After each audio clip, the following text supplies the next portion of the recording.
Bonjour à toutes et à tous, tout le plaisir est pour moi de vous retrouver ce matin en forme, très en forme, après un bon week-end sur la 102.7 FM et sur le www.togovision.com dans le cadre de votre émission Grand Jury KNTBVGK, cette émission que nous vous proposons tous les jours de lundi à vendredi, et émission à travers laquelle vous suivez les commentaires, analyses, points de vue des confrères journalistes en studio autour des sujets d'actualité. Et pour ce qui concerne l'actualité, nous parlons aujourd'hui de la journée porte ouverte observée samedi 8 novembre dernier sur toute l'étendue du territoire national.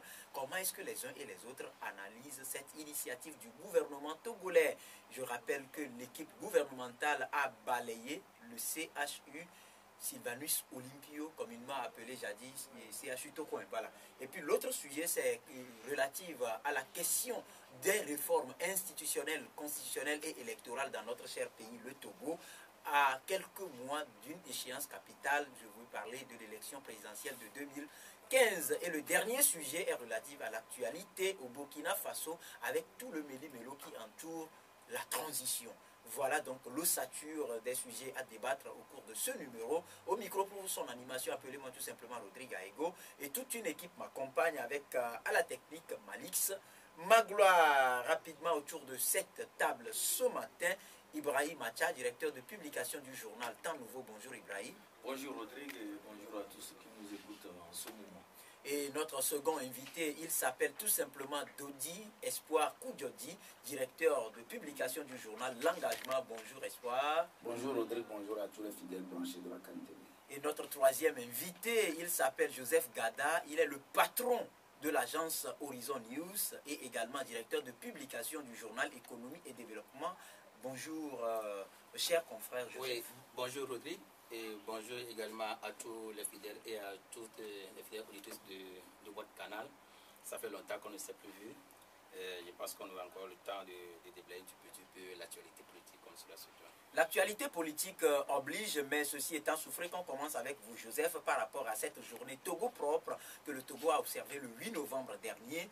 J'en rappelle tout à l'heure dans les titres ou dans le sommaire, j'ai rappelé que l'équipe gouvernementale a balayé le CHU Sylvanus Olympio, un projet louable. Oui, un projet louable parce que depuis quelques années, le Togo souffre d'un problème d'incivisme, à commencer par la période de la démocratie, du vent de la démocratie qui a souffert sur le pays depuis 24 ans.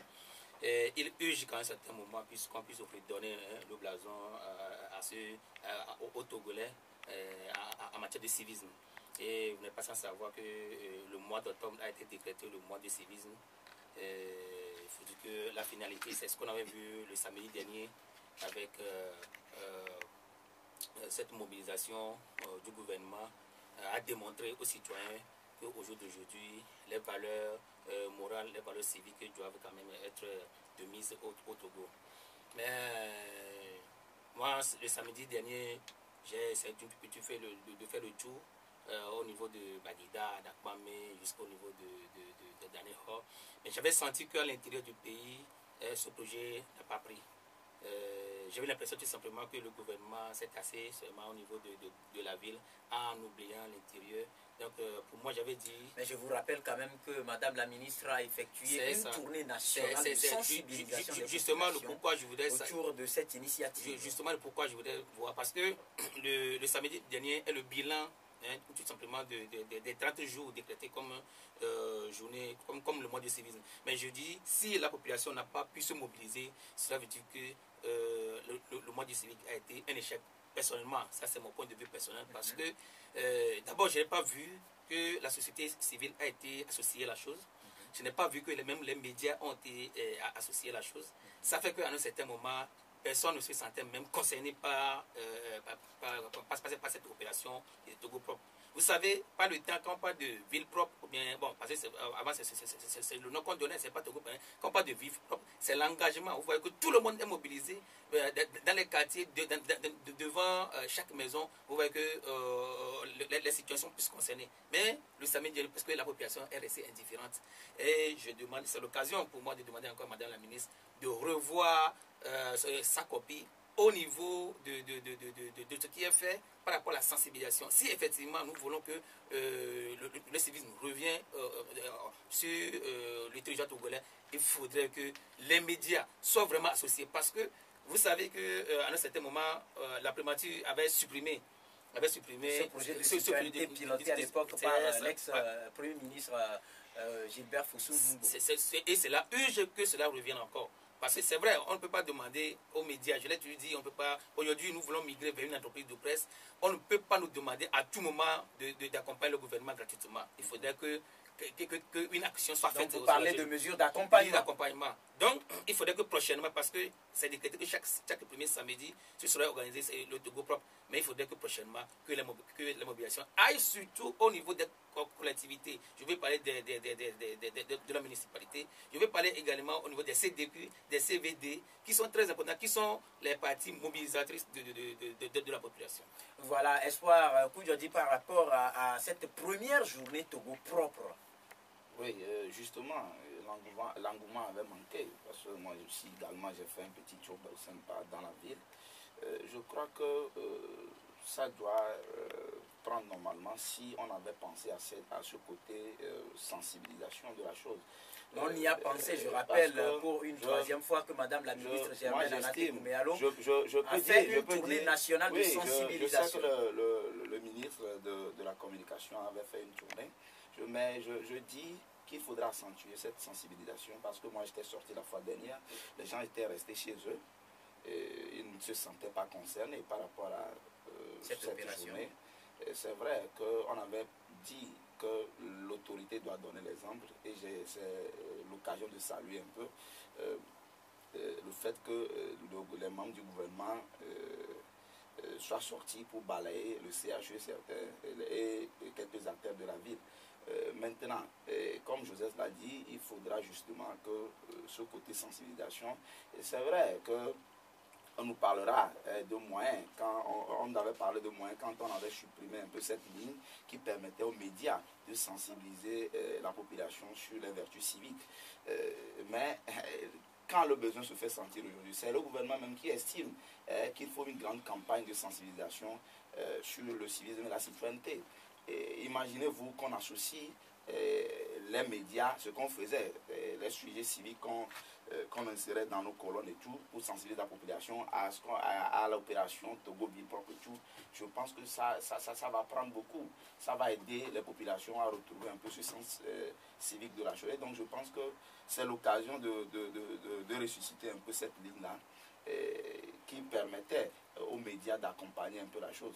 Mais moi j'estime, à mon humble avis, que ça pose aussi également un problème, parce qu'un problème de frustration au sein des populations, certains, quand tu les approches pour leur dire voilà que c'est l'autorité qui dit de sortir pour balayer et tout, mais ils te diront qu'eux, ils sont frappés par une certaine misère. C'est que les gens ne se sentent pas concernés, surtout que c'est l'autorité en place qui, par rapport à certains sujets, par rapport à certaines choses, est décriée par la population, par rapport à une certaine gestion opaque qui ne permet pas la distribution équitable des biens du pays. Les gens sont frustrés, bon, ils ne se sentent pas concernés par rapport à tout ce que cette autorité dit. Maintenant, c'est à cette autorité de convaincre, c'est à cette autorité de passer par les canaux nécessaires pour pouvoir sensibiliser ces gens-là, pour pouvoir leur expliquer que justement, on ne peut pas lier les problèmes politiques aux problèmes civiques. Parce qu'aujourd'hui, quand on a un environnement sain, propre, la santé va mieux. C'est notre santé qui en dépend.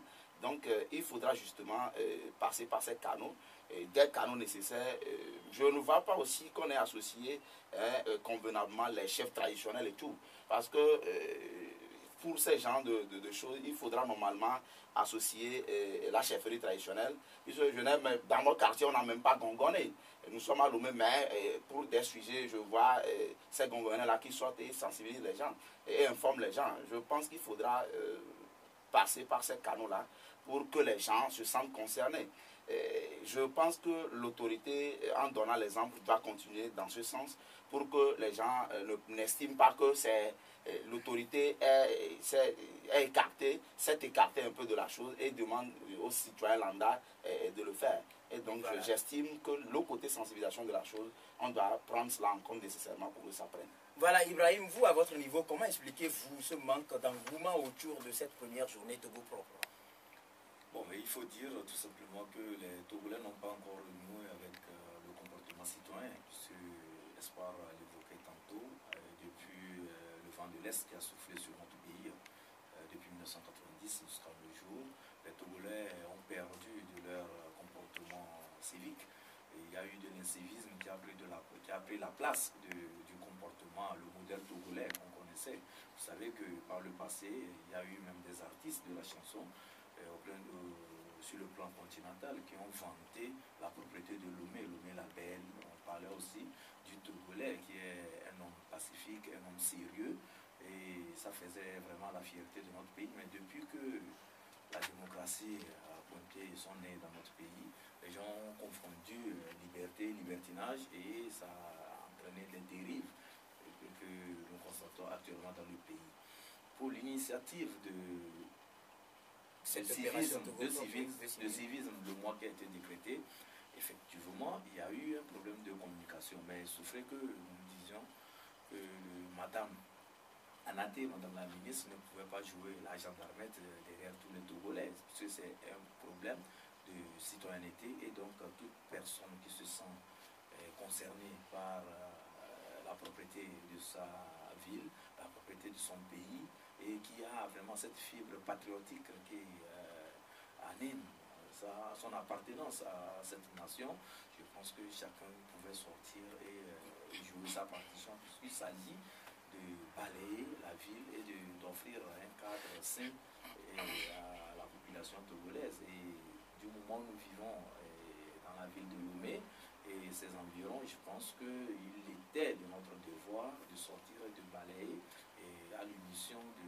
mettre en propre notre ville. Mais si les gens ne sont pas sortis, nous pouvons mettre cela du côté de la communication qui n'a pas été vraiment comme on le voudrait, et aussi le comportement incivique qui n'a pas encore repris, puisque chaque initiative engagée par le gouvernement est souvent boudée, et Espoir a bien fait de le souligner. Il y a eu amalgame, et c'est l'amalgame là qui fait que jusqu'alors les choses ne bougent pas au pays. Quand on dit de balayer la ville, je ne pense pas qu'on le fait pour le ministre, ou bien je ne pense pas qu'on le fait pour les autorités. Puisque la preuve, quand vous passez à la devanture des autorités, il y a toujours un service d'hygiène qui est à leur porte et qui nettoie convenablement leur environnement. Eux ne souffrent pas de salubrité. C'est le citoyen lambda qui ne veut pas mettre la main à la pâte, qui en souffre et qui en pâtit. Quand on dit qu'il y a un problème d'épidémie de choléra, vous allez voir que c'est des zones insalubres qui sont le plus souvent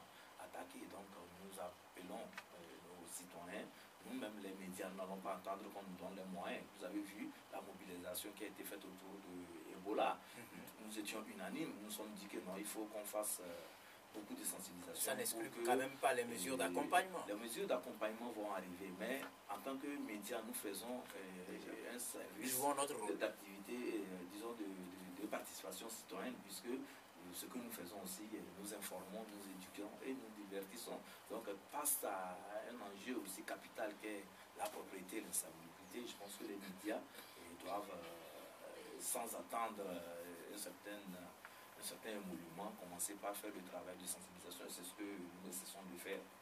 Voilà, je crois que le message est passé, et que ce soit les autorités ou encore les citoyens togolais, chacun a trouvé pour sa part vivement que la deuxième journée qui se déroulera le premier samedi du mois de décembre soit sanctionnée par un grand succès et ait beaucoup plus d'engouement et de mobilisation autour de cette initiative dite louable. Ceci étant, chasser le naturel, il revient au galop, dit-on. La question cruciale des réformes institutionnelles, constitutionnelles et électorales dans notre cher pays, le Togo, en refait surface avec un grand bond, et des initiatives se multiplient par rapport ou relativement à cette question des réformes. Joseph Gada, quelle lecture vous faites du fait que ces réformes n'aient pas lieu jusqu'à ce jour?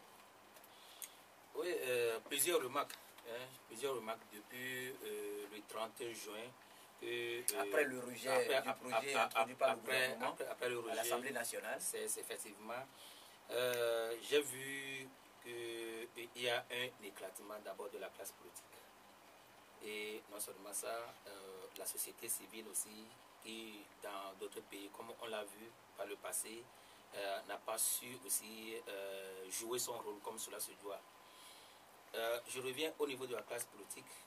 Quand vous n'êtes pas à savoir que nous sommes en face aujourd'hui de deux blocs qui aujourd'hui, même si ces deux blocs se transforment en un seul bloc, mais pas le passé, parce que le CST et la coalition, dont la vision quand même était d'être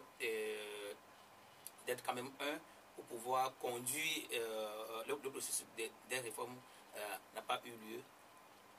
Pour preuve, le conclave qui est arrivé à son bout, mais avec des éclatements, comme je l'ai dit auparavant. Le cas qui ne se retrouve plus au niveau de la coalition, le CST aujourd'hui a quand même essayé de prendre ou bien de retirer un petit peu quelques membres de la coalition à son sein. Aujourd'hui, ils sont au nombre de 8. Donc, j'ai dit, est-ce qu'à un certain moment, les gens ont l'intérêt encore de ce peuple qui a tant souffert durant les 24 ans? Au-delà de ça, j'ai vu l'action de l'Église qui est sortie de l'ornière pour dire non, attention, il faudrait que les réformes soient faites. Nous avons vu aussi la sortie de l'Union européenne, du groupe des 5 par rapport aussi à ces réformes. Mais je l'ai dit et je répète que les deux institutions, l'Église et le groupe des 5, ne viendront pas faire les réformes à la place des Togolais, puisqu'il n'y a que nous seuls qui pouvons le faire. Et comment est-ce que nous pouvons le faire? Au jour d'aujourd'hui, nous avons besoin de ce consensus. Parce que la fois dernière, je pas à savoir que au jour d'aujourd'hui, il y a 3 moyens. Quand moi je fais un petit peu d'analyse, il y a la société civile qui s'organise pour un référendum selon l'article 4 pour pouvoir mobiliser les 500 000 signatures des citoyens togolais pour aller aux réformes. Je vois au niveau aujourd'hui, au jour d'aujourd'hui du CAP avec sa stratégie, CAP 2015 avec sa stratégie de mobilisation de la population pour pouvoir obtenir les réformes. Je vois au niveau aujourd'hui de la CAR et de l'ADI avec l'introduction d'un nouveau projet de loi à l'Assemblée qui nécessite les 19 signatures. Jusqu'à présent, je me demande comment est-ce qu'ils arriveront à l'obtenir. Donc, je vois que... Selon nos informations, aujourd'hui, si tout va bien, il y aura une séance de travail entre cette équipe du CAR et l'ADI et l'ANC. Donc, nous le souhaitons vivement que de bons produits soient quand même. Donc, vous savez que c'est comme ça que le processus de réforme est réparti en 3 parties. Alors, au jour d'aujourd'hui, et c'est la question à se poser, est-ce que les 3 parties pourront quand même s'entendre, ou bien, plutôt parler des 3 entités, est-ce que les 3 entités pourront quand même se rassembler, comme vous l'avez dit, pour pouvoir définir maintenant une seule stratégie? Parce que j'ai dit, ça ne sert à rien d'aller par voie saccadée pour obtenir la réforme. Vous voyez? Parce que quand je vois déjà le cas de 19 signatures, déjà même, quand on parle de la manière dont le cas même a fait parvenir cette proposition à ses confrères, aux autres partis politiques, ce n'est pas aussi dans les normes, parce que ces réformes que les gens retrouvent dans les casiers, alors qu'on peut les remettre main à main et échanger du petit peu. Aujourd'hui, on a besoin de 19 voix. Je me demande comment est-ce que le cas peut commettre l'UFC. L'UFC que hier, l'UFC a encore 2 voix quand même officielles à l'Assemblée. Vous n'avez pas à savoir qu'au vote de la CENI la fois dernière, que le cas avait décrié la position de l'UFC par rapport à sa position au gouvernement. Et le cas même n'a pas même participé à cette élection. Comment est-ce qu'aujourd'hui le cas peut aller convaincre maintenant l'UFC de venir s'aligner sans oublier qu'à l'ANC, on a environ au moins 19 députés de l'autre côté. Alors qu'au jour d'aujourd'hui, c'est le cas aussi qu'un petit peu à un certain moment, décrire un petit peu la situation qui prévaut au niveau de l'ANC par rapport à la position de son leader, Jean-Pierre Fabre, ou sa désignation vous-même, vous l'avez senti la fois dernière avec la société d'Agouibo, qui n'a pas quand même ajouté des fleurs à cette désignation. Donc, il faut dire qu'il y a beaucoup de choses qu'il faut essayer de revoir. Je dis tout simplement, c'est vrai. Ce sont des facteurs qui ont empêché jusque-là les réformes d'avoir lieu dans notre pays. Très bien. Espoir Koudjodji, par rapport à la question des réformes, que ce soit l'appel des églises, la sortie du groupe des 5 ou encore l'initiative du gouvernement, aujourd'hui, où se situe la responsabilité de ce non-lieu des réformes? Oui, je pense que, je l'ai toujours dit, que dans les pays où il y a une certaine métamorphose par rapport à la situation sociopolitique, je pense que ça provient, je pense que ça provient justement du camp présidentiel. Je ne pense pas qu'aujourd'hui, avec tout ce qui se passe dans la sous-région, je ne pense pas que Faure Gnassingbé, le président Faure Gnassingbé, ne pas faire les réformes lui sera bénéfique. Je pense que ça lui sera préjudiciable parce qu'aujourd'hui, le besoin de l'alternance au Togo se fait grand. Et je ne pense pas que si des gens disent que ce qui, excusez-moi de faire comparaison de ce qui s'est passé un peu au Burkina, si les gens disent que ce qui est survenu au Burkina est différent de ce qui se passe ici, moi je pense que c'est faux.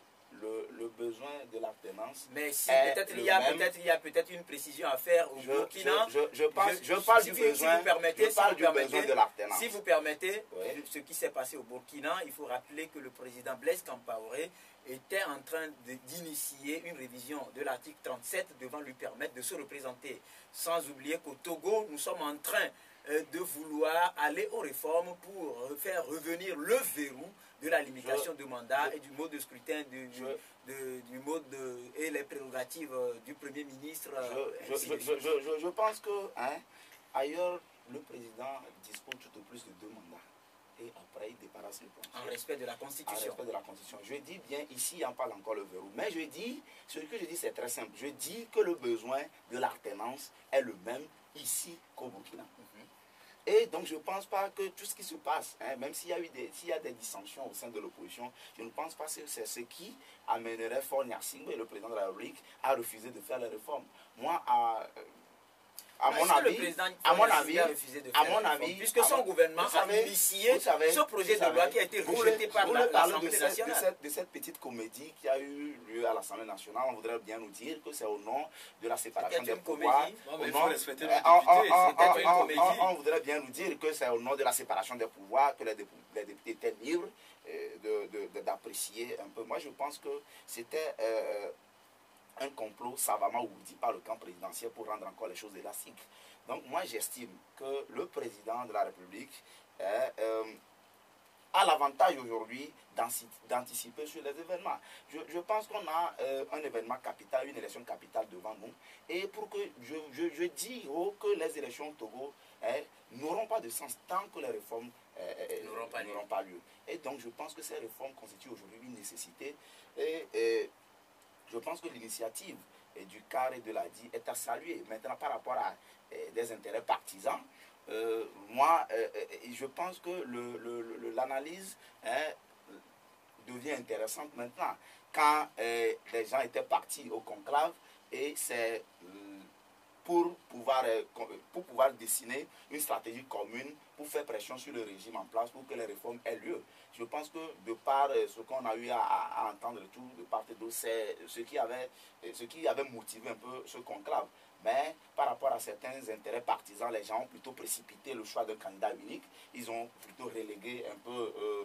Est-ce que c'est au conclave qu'on a précipité le choix d'un candidat unique? Mais il fallait voir ce qui était... On a vu par exemple le premier choix opéré dans le sens de la candidature unique, c'était celui de Maître Paul Dodi Apé. Oui, justement. Il fallait voir la manière cavalière avec laquelle on a choisi un candidat unique de l'opposition. Je voudrais bien dire d'une partie de l'opposition. La même position qui a été décriée au niveau de la coalition. Je voudrais bien dire, je ne voudrais plus revenir sur un peu cette manière-là. Et ça a commencé avec l'élection de Maître Abou, comme tu viens de le dire. Et des partis du groupe, de la coalition, tout de suite avait été sorti sans pour autant convaincre que voilà qu'ils n'étaient pas d'accord sur le choix. Ils n'étaient pas d'accord sur le choix de Maître Ampevon. Et c'est parti, on le disait qu'ils étaient même prêts à soutenir le candidat de l'ANC aujourd'hui. Ils sont derrière le candidat de l'ANC. Et si les gens disent que les choses étaient faites de manière convenable, moi je dis non. Il faut dire aujourd'hui aux Togolais qu'on ne voudrait pas instaurer une certaine pensée unique au sein de l'opposition. Si l'opposition aujourd'hui décrit ce qui se passe dans le camp d'enfance, il faut que l'opposition montre l'exemple. Aujourd'hui, on ne va pas imposer une pensée unique au sein de l'opposition. Les partis, on crée son parti pour pouvoir accéder à la magistrature suprême, on ne crée pas son parti pour pouvoir s'aligner derrière un autre parti. C'est vrai que ça peut se passer et c'est à la base militante d'en décider, mais c'est ce qui se passe aujourd'hui avec le choix de M. Fabre. Je pense que c'est une imposition à la base militante. Et le professeur Google a dit la fois dernière, c'est à la base de décider un peu de l'orientation et de tout. On n'a pas organisé. Il y a ces partis-là qui n'ont même pas organisé leur congrès et tout. Ce qui n'a pas été fait à la coalition arc-en-ciel quand justement, on choisissait Maître Ampevon. Justement, on choisissait Maître Ampevon pour pouvoir le confronter au candidat du CST. Et si serait-il que, excusez-moi, la coalition n'est pas composée que du CAR. Voilà, je dis bien que c'est des partis. Maintenant, le CAR, je propose qu'on observe une courte pause et on revient juste après ceci. Ici en studio, nous sommes toujours au plateau de votre émission Grand Jury KNTB-VGK. Nous sommes toujours avec nos invités, Ibrahim Acha, directeur de publication du journal Temps Nouveau, Espoir Dodikou Djodji, directeur de publication du journal L'Engagement, et Joseph Gada, directeur de publication du journal Économie et Développement et responsable du site web Horizon News. Nous sommes en train de parler des réformes institutionnelles et constitutionnelles et Espoir Koudjodi, tu parlais de l'imposition de Jean-Pierre Fabre. Oui, justement. Parce que serait-il qu'il y avait une assise au sein du CST pour définir un candidat du CST, je dis bien, à confronter au candidat de la coalition arc-en-ciel pour un choix final, on comprendrait. C'est le candidat de l'ANC qu'on a transporté au conclave et pour l'imposer aux autres. Et voilà, on a transporté par exemple celui en vue au CAR à la coalition arc-en-ciel. Je dis bien qu'au sein de la coalition, il y avait eu une élection. On va tâter le pouls d'Ibrahim. On va tâter le pouls d'Ibrahim sur la question. On va revenir tout à l'heure, Ibrahim. C'est vrai que tout un méli-mélo entoure cette question de désignation de candidats uniques. On a vu ou on a entendu ou écouté la dernière fois Maître Paul Dodi Ampevon qui a expliqué son choix par la popularité ou code de popularité du CAR au sein de la coalition arc-en-ciel, donc la politique de la majorité, et qui au même moment dénonce la politique de la majorité qui aurait abouti au choix de Jean-Pierre Fabre. Non, il faut être... Au même moment qu'on en bénéficie. Il faut être objectif. Voilà. Et il faut faire remarquer que ce qui se passe actuellement au niveau de l'opposition est symptomatique du cafouillage qui a toujours eu raison de cette opposition togolaise. C'est vrai que l'opposition est plurielle au Togo. Il y a plusieurs oppositions. Tout comme l'a dit aujourd'hui le responsable de Clé, Maître Alina Yakoubou, sur une radio de la place. Nous avons cette opposition que nous appelons l'opposition radicale, et vu son dynamisme sur le terrain et sa participation citoyenne par rapport aux questions engageant la République. Et à ce niveau de l'opposition radicale, nous avons deux blocs qui se font voir, qui sont sur le terrain. Nous avons la coalition arc-en-ciel, nous avons le collectif Sauvons le Togo. Donc au niveau de ces deux blocs, je pense que au premier abord, face à l'idée commune, ou bien au sujet qui est largement partagé par ces deux blocs, c'est le sujet de l'alternance. Et ces deux blocs se disaient qu'il fallait quand même adopter une stratégie unitaire, voir dans quelle manière aussi aller vers le choix d'un candidat unique, puisque le contexte même de ces élections de 2015 est atypique, qu'il fallait quand même élaborer une stratégie qui puisse amener l'opposition à faire un score honorable. Pourquoi? Parce que vous savez que le code électoral que nous avons actuellement est un code électoral qui dispose d'une élection à un seul tour. S'il faut aller à une élection à un seul tour, avec des multitudes de candidatures au sein de l'opposition, les voix seront émiettées. Et donc, il faille maintenant que l'opposition... Si vous permettez, par rapport à ce que vous venez de dire tout à l'heure, pourquoi est-ce que les gens pensent que la multitude de candidatures n'affecterait que l'opposition? Oui, ça affecterait l'opposition, d'autant plus que l'opposition est en compétition avec le camp au pouvoir qui est beaucoup plus soudé, organisé et bien structuré. Au niveau du camp au pouvoir, vous ne verrez pas plusieurs candidatures. C'est un camp qui est bien structuré, discipliné et qui a quand même, comme on le dit, une certaine moralité en matière de conduite des affaires politiques. Vous n'allez pas avoir des voix discordantes au niveau du bloc présidentiel. Est-ce que vous avez une fois vu quelqu'un faire une déclaration et demain c'est contredit par une autre? Non, si vous voulez, je peux juste apporter un peu d'eau à votre moulin. On a vu au lendemain de l'élection du président Faure Gnassingbé, le BAC, Bloc d'Action pour le changement, qui a rejoint armes et bagages le parti UNIR. Mais depuis quelque temps, ce parti s'est retiré, donc c'est également un manque à gagner. Non, le UNIR ne courtisait pas les partis politiques. Et ces particules, ces petits agités qui viennent sur la scène politique pour se faire un nom. UNIR n'avait pas besoin du BAC. La preuve, le BAC n'a pas associé sa voix à UNIR pour que UNIR puisse gagner les élections législatives. Le BAC n'existait même pas avant que M. Faure Gnassingbé ne soit réélu en 2010. Ce qui voudrait dire que c'est un petit agité qui voulait se faire un nom et qui a voulu surfer sur la popularité du parti de M. Faure Gnassingbé. Donc, revenons maintenant à... les caser dans leur boîte où ils sont et il ne faut même pas en faire un objet de discussion intellectuelle ici. Nous allons revenir sur la nécessité des réformes.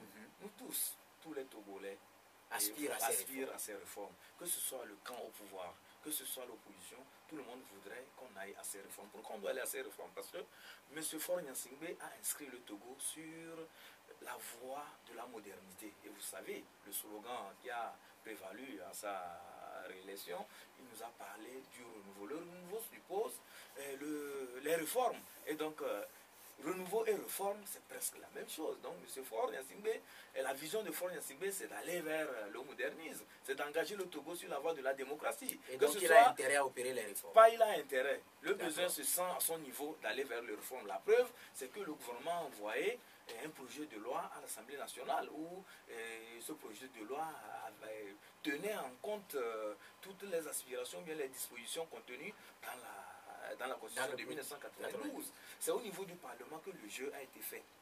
Et quand vous voyez ce qui s'est fait au niveau du Parlement, le député de UNIR, M.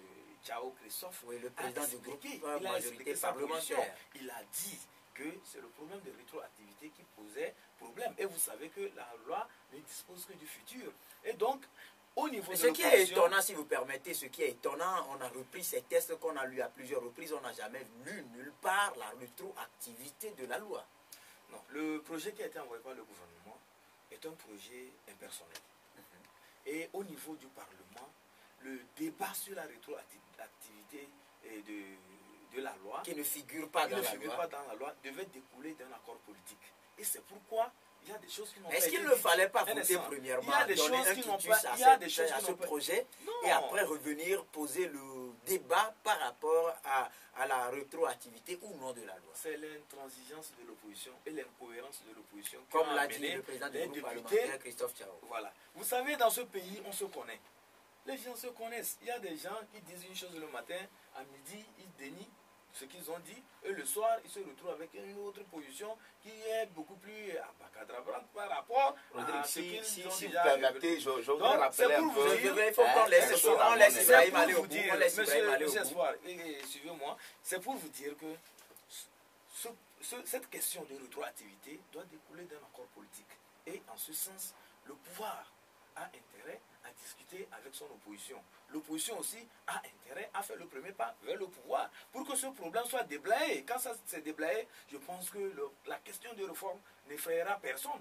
Personne n'est effrayé par cette question de réforme. Et c'est pourquoi l'initiative prise par les députés du CAR et de l'ADI est à saluer. Parce que quand on est aussi député, il faut au moins une fois initier des lois. Et quand on initie des lois, il faut convaincre son interlocuteur. Il ne s'agit pas de dire que nous allons faire des propositions de loi et nous allons requérir les 19 signatures qu'il faut et nous allons déposer ça sur la table de M. Dramani. S'ils amènent cette proposition de loi sur la table de Dramani sans faire un travail préparatoire, sans faire les couloirs, je vous parie qu'on va revenir à la case départ. Ce sera la même chose comme le gouvernement l'avait fait et ça a été rejeté. Donc, ce qui amène l'opposition, c'est-à-dire les initiateurs de cette loi, de faire le couloir, de faire des plaidoyers au niveau des députés même de l'unir, les rassurer, leur dire que ces réformes ne sont pas tournées contre eux. Et vous allez voir qu'à l'unisson, s'ils s'entendent, ils déblayent le terrain, ils s'entendent sur la question de rétroactivité, la loi va passer au niveau du Parlement parce que tout le monde voudrait quand même que le Togo ait une constitution conforme, standard aux instruments internationaux. Très bien, Espoir voulait réagir. Oui, je voudrais faire remarquer tout simplement à mon frère Ibrahim que il a bien dit que l'initiative du carré de l'ADI est à saluer. Maintenant, par rapport aux petits détails concernant la rétroactivité de la loi et tout, je voudrais faire remarquer que justement, ça n'avait pas fait objet d'un débat au cours de la séance devant séance préparatoire de la plénière. Non, je pense qu'il y avait eu des jeux de couloir. Il y avait eu des jeux de couloir et tout. Mais justement, je pense que l'Assemblée nationale n'est pas une chambre d'enregistrement. Je pense que c'est justement ce rôle que devaient jouer les députés unis. Sur ce petit détail, non, parce que c'est un sujet d'intérêt national. Les réformes, justement, constituaient une nécessité. Sur ce petit détail, moi, je pense qu'il était de bonne loi pour ces députés-là de faire revenir le sujet pour qu'il y ait débat, justement, par rapport à cette disposition transitoire devant permettre à M. Fognazimo de se présenter à l'élection. Mais j'avais eu ce débat-là et on a eu la préférence, n'est-ce pas, de rejeter en bloc cette loi-là qui constituait une nécessité pour l'avancée de la démocratie dans le pays. C'est ce qui est dommage. Maintenant, par rapport à la démarche du carré de l'ADI, moi je dis bien que c'est très salutaire. Maintenant, pour recueillir les 19 voix et tout, les gens disent qu'il leur sera difficile et tout. Et c'est justement, il leur sera difficile parce que je dis bien que c'est des intérêts partisans qui prévalent au sein de l'opposition. C'est si ce n'est moi, plus personne d'autre. C'est parce que c'est le carré l'ADI qui ont pris l'initiative. Je ne vais pas m'associer, je ne vais pas donner mon quitus, alors qu'on recherche la même chose. Mais c'est les voies pour atteindre, n'est-ce pas, l'objectif qui divergent. Et donc je pense qu'il faudra faire terrasse de tout cela. Il faudra privilégier l'intérêt supérieur Mais si vous permettez, Espoir, une question à vous, puisque avant même la conclusion du conclave Arc-en-Ciel collectif second le Togo, c'est vrai que les points de vue étaient divergents par rapport à la priorité à donner soit aux réformes ou à la candidature unique de l'opposition. Mais au finish, au soir donc de la fin de ce conclave, on a compris que la priorité numéro 1 partagée par eux tous c'était les réformes. Est-ce qu'aujourd'hui, si ça s'affiche tel, est-ce qu'il ne serait pas bien séant que les uns et les autres s'asseyent juste pour parler des stratégies à définir pour atteindre les réformes, plutôt que d'aller en rang solitaire et de venir peut-être informer la presse? Est-ce que ce n'est pas un peu tendu comme oui, je pense que on dit souvent chez nous que c'est l'union qui fait la force. Je pense que lorsqu'ils sont en bloc, je pense qu'ils feront bien de pression sur le pouvoir. Mais je pense qu'en allant en rang dispersé aussi, c'est une avalanche de pression pour le pouvoir. Je salue un peu l'initiative aussi du CAP, qui appelle à une grande mobilisation pour pouvoir faire pression sur le gouvernement pour que l'initiative soit prise par rapport à ces réformes-là. Le carré l'a dit aujourd'hui, on pris la voie parlementaire. La voie parlementaire. Il y a la société civile qui se prépare pour pouvoir recueillir les 500 000 signatures. Je pense que c'est une avalanche de pression. Je pense que c'est à saluer. Je deviens plus intéressant parce qu'il faudra un peu cette démocratie au sein de l'opposition. Et ça serait beaucoup plus intéressant lorsqu'on aura ces 2 tours de scrutin. Parce qu'aujourd'hui, lorsqu'on dit, il y a beaucoup de partis, il y a beaucoup de personnalités qui ont annoncé leur candidature. Nous disons bien, il faut une candidature unique de l'opposition pour deux. C'est justement parce que ces réformes-là posent problème qu'on parle de candidature unique. Lorsqu'il y aura les 2 tours de scrutin, je pense que ces 2 tours de scrutin auront à résoudre de facto le problème de candidature unique de l'opposition parce que c'est tous ceux qui voudront bien postuler vont postuler et c'est au 2e tour que le tour se jouera. Et donc, je pense que c'est beaucoup plus intéressant maintenant. Lorsque les réformes se feront, je ne pense qu'il y aura encore un roi au sein de l'opposition. Et je pense que c'est dommage. Et il y a cette frange de l'opposition qui a cette subtile manière-là de jouer sur la naïveté des gens. C'est qu'on impose, on fait croire à l'opinion que tout ce qui sort de la bouche de ces franges de l'opposition, c'est à avaler comme un secret d'évangile. Je pense que ça n'avantage pas le jeu démocratique que nous avons dans notre pays. Ailleurs, tous les partis se valent, les gens disent ce qu'ils pensent librement. Je ne pense pas qu'il faudra faire venir cette pensée unique-là au sein de l'opposition. Et je pense que la manière dont les choses se conduisent aujourd'hui, c'est très salutaire. Le combat pour les réformes est le nécessaire aujourd'hui et il faudra, et ça vaut le coup, il faudra avoir ces réformes-là pour que nous ayons cette pluralité de points de vue, pour que nous ayons une opposition plurielle où tous les partis se valent, où les points de vue se respectent, où on n'impose plus de points de vue à qui que ce soit, où il n'y a pas une opposition qui impose son desiderata aux autres. Moi, je pense que le jeu devient intéressant. Toutes les voix qui s'organisent aujourd'hui pour faire pression sur le pouvoir, je pense que c'est salutaire. Ça constitue une avalanche de pression, je l'ai dit tantôt, pour qu'il y ait ces réformes-là. Et je pense que le pouvoir a intérêt à écouter toutes ces voix-là pour que nous finissions une fois pour de bon avec ces réformes-là qui constituent un boulot que nous traînons. Nous avons d'autres sujets beaucoup plus accrocheurs. Et il faudra... tout est priorité au Togo, on ne va pas perdre à satiété nos énergies pour ces réformes-là. Il faut les faire parce qu'aujourd'hui, comme l'a dit Ibrahim, le président Faure a bien dit qu'il voudra bien mettre le Togo sur les rails de la modernité. Et qui dit modernité dit du neuf par rapport à du neuf par rapport à tout ce qui se passe de manière universelle dans le monde entier. Ou soit nous voulons faire de la démocratie, ou soit nous ne voulons pas le faire. Et pour faire de la démocratie, je pense que ça se fait comme cela se passe de manière universelle dans les autres pays. Et donc je pense que les réformes constituent une nécessité et ça permettra d'éviter un peu ces querelles intestines au sein de l'opposition où des gens s'estiment rois, où des gens pensent que lorsque moi je parle, plus personne n'a le droit de parler. Très bien, on vous a assez compris, Joseph. Aujourd'hui, c'est vrai que par rapport aux réformes pour y aboutir, il y a des initiatives, 3 initiatives. Donc, tout à l'heure, Espoir a eu l'amabilité de les citer. Il y a la diaspora qui, concomitamment avec la fondation Kekeli, appelle à l'obtention de 500 000 signatures pour aller au référendum. Il y a cette initiative prise par les députés Car et Adi pour obtenir 19 députés autour d'un projet portant modification des articles donnés de la Constitution togolaise. Et il y a aussi peut-être cette démonstration de la popularité ou de la volonté populaire auquel appelle CAP 2015, combat pour une alternance politique en 2015, avec à sa tête Jean-Pierre Fabre qui aura lieu, si tout va bien, le 21 novembre prochain. Pour ces 3 initiatives, je reviens avec la même question que j'ai posée à Espoir qui m'a dribblé un tout petit peu. Est-ce qu'il ne serait pas souhaitable, d'autant plus qu'aujourd'hui c'est clair que toutes ces parties veulent que les réformes aient lieu ou constituent une priorité? Est-ce qu'il ne serait pas souhaitable que ces entités-là se retrouvent ensemble et définissent ces 3 stratégies et avec une priorité afin de pouvoir assurer une bonne coordination? Oui, bon, parce que moi, je l'ai déjà décliné quand je prenais pour la première fois la parole dans cette émission. J'ai dit que c'est très, tellement important que la classe politique aujourd'hui arrive quand même à déterminer une seule stratégie pour aller à ces réformes. Vous posez la question à mon confrère Ibrahim de savoir pourquoi est-ce qu'aujourd'hui il y a nécessité que la classe politique quand même de l'opposition puisse s'unir. Je vous dis qu'au sortir des élections de 2013, UNI revenait avec 44% de voix. Donc ça veut dire que la classe d'opposition sortait avec 46. Donc c'est pour dire qu'aujourd'hui, voilà, il y a cette nécessité que quand la classe politique aujourd'hui arrive à s'unir, elle peut quand même, je dis, elle peut quand même aussi battre le parti au pouvoir, avec notamment une bonne organisation, une bonne stratégie, comme vous me l'avez demandé. Aujourd'hui, quand je vois, c'est pourquoi je regrette toujours que depuis 24 ans, il n'y a pas encore cette stratégie sincère, ou bien la classe politique n'a pas encore défini, ou bien ne reconnaît pas encore cette défaite par rapport au pouvoir. C'est vrai, le pouvoir est là.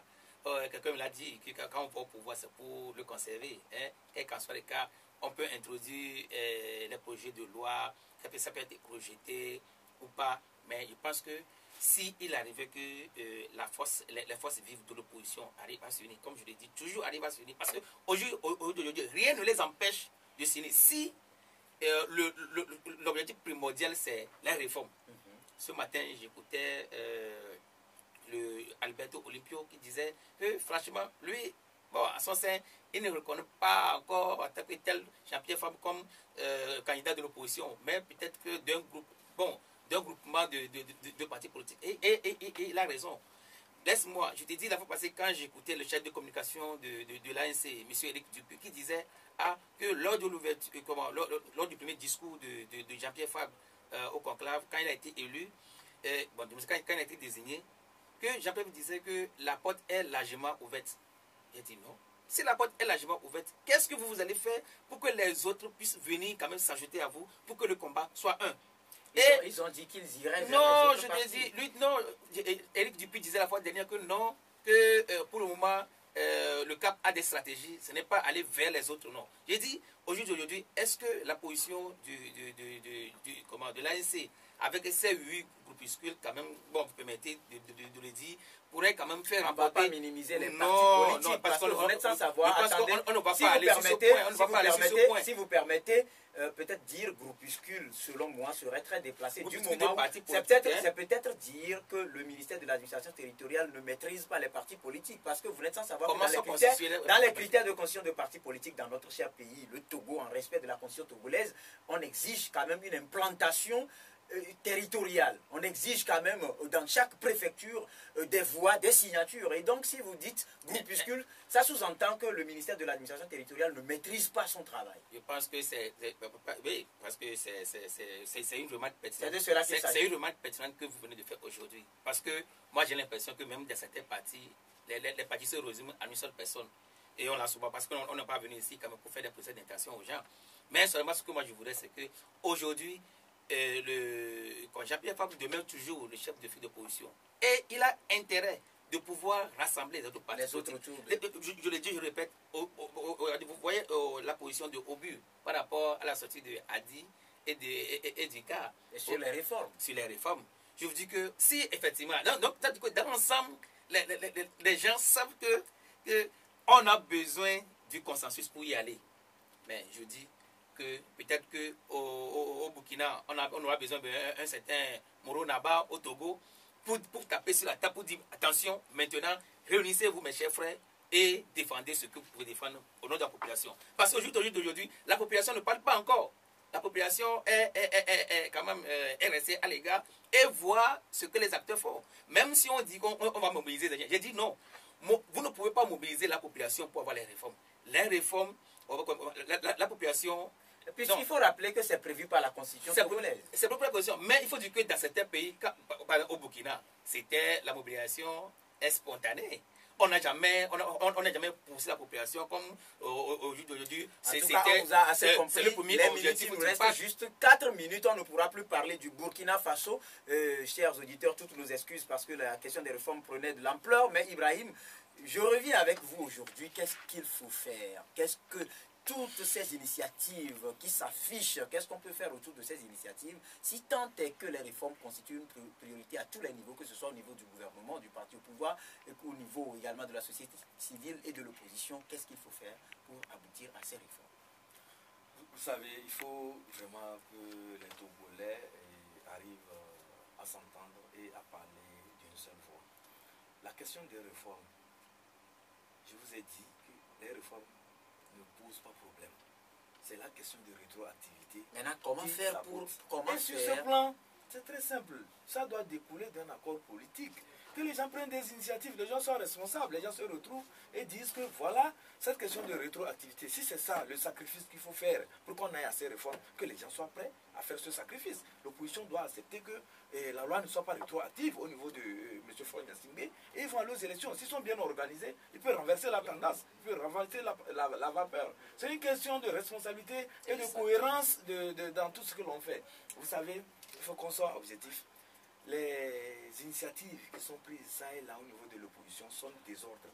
Pourquoi ce sont désordres? Parce que si tant est qu'ils sont tous guidés par les intentions de réforme, je pense qu'ils doivent se retrouver autour de cette thématique, faire une proposition commune, aller vers le gouvernement, convaincre les tenants du pouvoir et leur dire que ces réformes c'est pour le bien de notre pays, puisque eux-mêmes, quand vous prenez, que ce soit la politique générale du Premier ministre, il a parlé des réformes. Quand vous prenez le discours du chef de l'État, il a parlé des réformes. Ce qui voudrait dire que ces réformes sont portées par toutes les entités du pays. Mais c'est la question de rétroactivité qui pose problème. Et ça, si c'est, on dit on ne fait jamais d'omelette sans casser les œufs. Si c'est à ce niveau que les Togolais doivent s'entendre, et une fois pour de bon, dire que nous acceptons que la loi ne soit pas appliquée au président actuel, qu'il y ait un moratoire dans l'application de ce projet ou bien de ce projet de loi, je pense que ça ne poserait pas de problème. C'est à l'unisson qu'ils vont aller à ces réformes. Mais c'est lorsque, connaissant bien les acteurs politiques, ils se connaissent du point de vue de leur roublardise, de leur tour de dribble et de méfiance, ils se disent que si nous fermons les yeux, on va à ces réformes, demain c'est l'opposition qui va sortir, qui va dire que il faut qu'on applique ça immédiatement.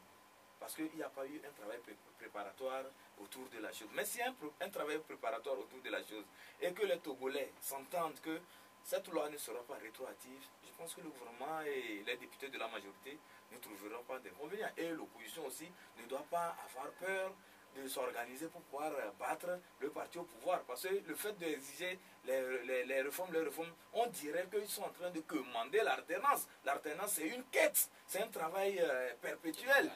Il faut vraiment avoir une certaine efficience dans sa stratégie pour pouvoir aller vers l'alternance. C'est ce que nous allons demander vraiment aux entités, aux forces politiques togolaises, de s'entendre, de parler d'une seule même voix et de dire que l'avenir de notre pays, c'est quoi? Il faut qu'on aille vers les réformes. Ici, notre pays, parmi les pays responsables, les pays démocratiques, les pays dont les constitutions ne sont pas des constitutions tripatouées par une catégorie de population. C'est une constitution qui est l'émanation de toute la population, parce qu'en 92, la constitution a été votée par la majorité des Togolais. C'est en 2002 qu'une catégorie, c'est-à-dire le parti au pouvoir, c'est-à-dire d'antan, le RPT, a tripatoué l'Assemblée monocolore, que certains même n'ont pas tardé de parler de mouton. L'Assemblée mouton a procédé à ce tripatouillage de la Constitution au moment où les autres étaient en train de fêter le Nouvel An. Voilà, donc on vous a assez compris, le temps qui nous est imparti est complètement épuisé. Je suis désolé de ne plus pouvoir donner la parole à aucun de mes invités. Merci donc à vous toutes et à vous tous qui nous avez suivis. Merci à toute l'équipe qui nous a accompagnés.